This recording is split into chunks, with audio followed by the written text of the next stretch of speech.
Jude, is your hair blue? Yes, yes it is. The sun's going down, so maybe you can't see too much. It's just for today. I get bored. I get bored. But welcome back to another episode of Boozing with Jude, who now has blue hair. It'll be gone tomorrow. Just saying. Maybe I'm too old to have blue hair. It's blue. Okay, today, one more rum drink.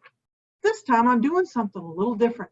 I'm going to call it, let's just call it cocktails and literature, or literature and cocktails, or literary cocktails.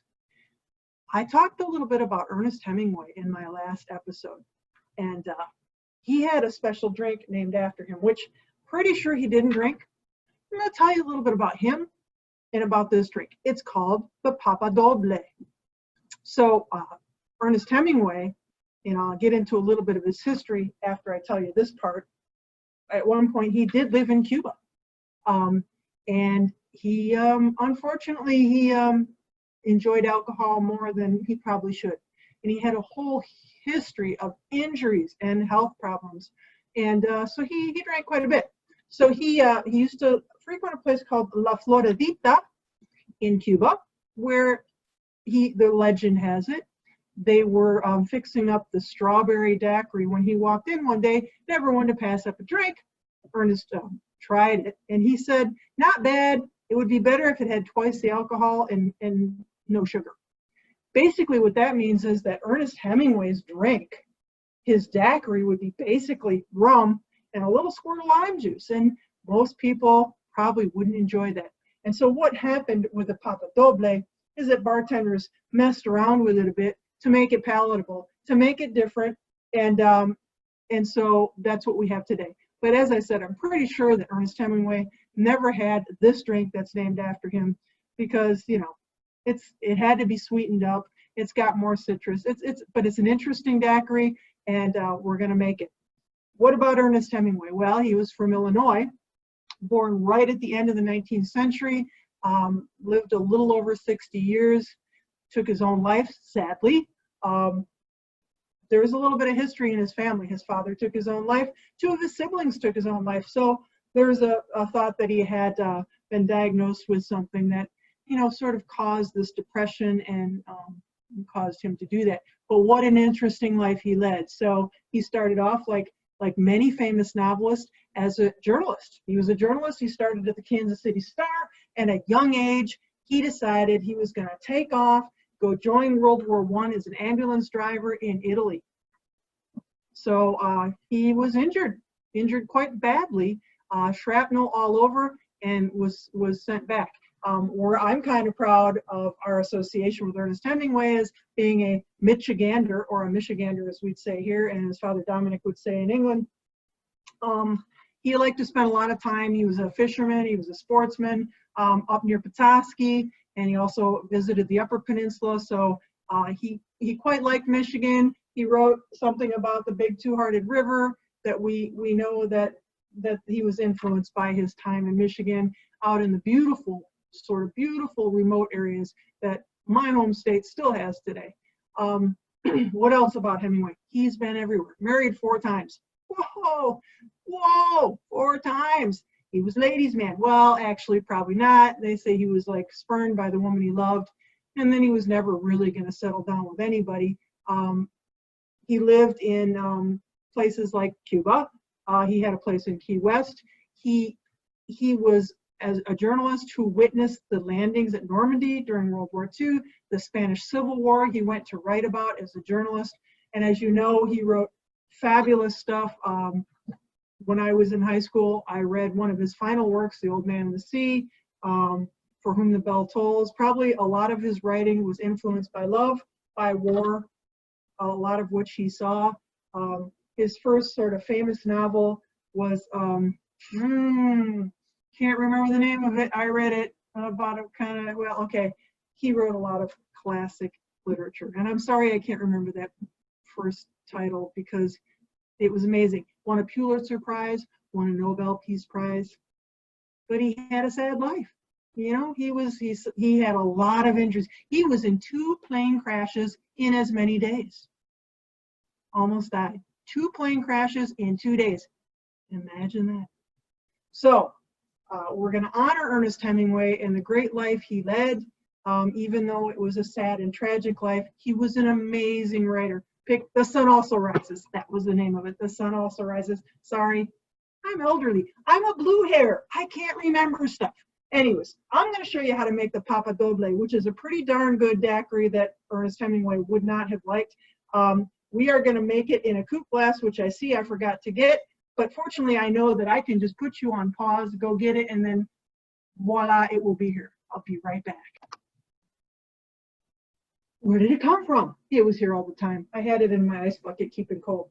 So I'm going to put it back in my ice bucket. I'm a blue hair. What can I say? So this one is going to be shaken and served up, the Papa Doble. And Papa was his nickname. Doble means double. So, I don't know, double the alcohol. It has 2 ounces of rum. We're going to put 2 different citruses in it. This one comes with grapefruit, and I got an amazing grapefruit. It was very sweet, and a little bit less lime juice, and then a little bit of simple syrup, which is, just 1/4. And then remember the Luxardo Maraschino liqueur, the cherry liqueur. That's going to go in there too, just a small amount.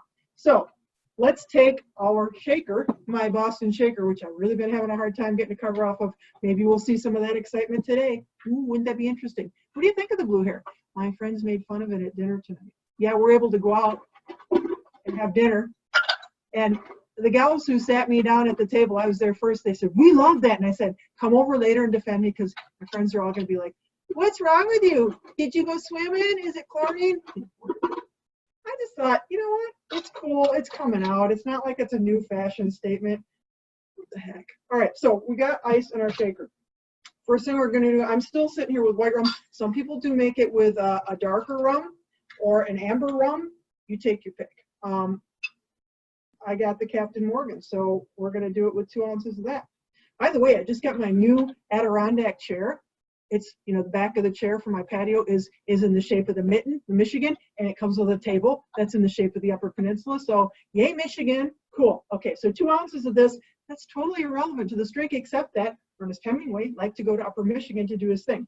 Okay, I'm going to do both of the liquors first. So 1/4 ounce of the Maraschino. You always need to be careful with this. This baby is loaded with alcohol. And let me put this back away so it'll stay cold for a few minutes. An ice thing. So 1/4 ounce of this. You don't want to overdo it. It can be a little strong. So this is a 1/2 ounce jigger, so I'm just doing half of that, which I think means it's 1/4 ounce. But if my drinking depended on my math, I don't know. I've probably overdone it a few times just because my math is so bad. Okay, and then what else? So 3/4 ounce, and excuse me, this is all fresh. I did this in advance, so because I was like, how am I going to squeeze a big old grapefruit in front of you guys? I just don't know. So 3/4 ounce of fresh grapefruit juice, 1/2 ounce of fresh lime juice. You know how I am with those limes, but it is fresh. I just squeezed it, and then 1/4 ounce of simple syrup. So we're going to take that, and we're going to shake it good.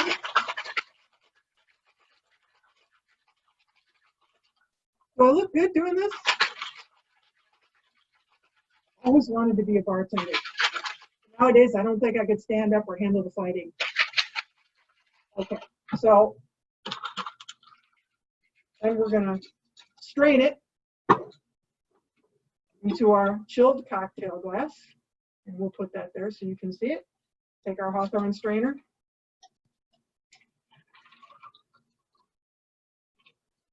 It really smells fresh.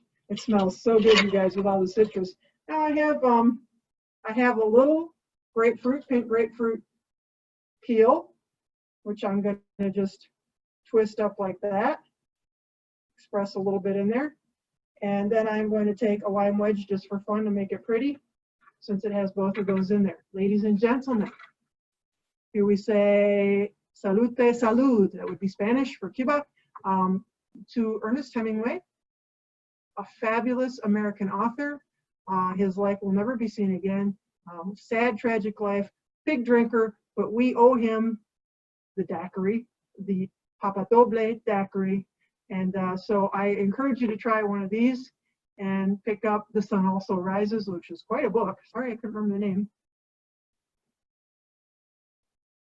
Yeah, he would say less sugar, more alcohol, but you know what? This one's pretty potent. So thanks for joining me again on Boozing with Jude. Next time you see me, who knows what color my hair will be?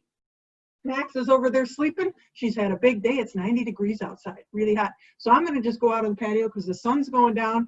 The sun also rises, but right now the sun is setting. I'm going to go sit on my brand new Michigan Adirondack chair out on the patio and enjoy my Papa Doble and think about Ernest Hemingway. So it's great seeing you guys. You have a good weekend because today's Friday. Who knows when I'll post this, but ciao. We'll see you later.